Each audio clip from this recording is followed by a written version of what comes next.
Maandiko yanasema Mungu ni mjenzi. Biblia inasema Bwana asipoijenga nyumba, wajengao wafanya kazi bure, na Bwana asipoulinda mji, waulindao wafanya kazi.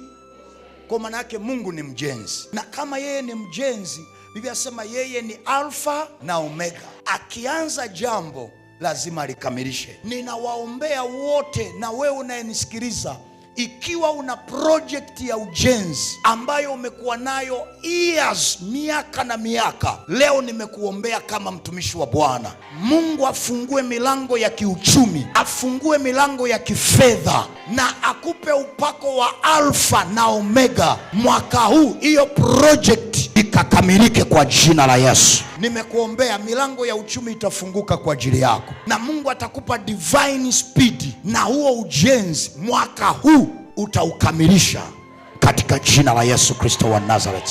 Huu ni mwaka ambao mvua ya baraka itanyesha kwenye maisha yako. Mvua ya baraka itanyesha kwenye uchumi wako. Mvua ya baraka itanyesha kwenye mikono yako. Utapata fedha za kumalizia hiyo project ya ujenzi, na utamaliza mwaka huu na ushuhuda ya kwamba njoni muone yale Bwana aliyoyatenda kwangu.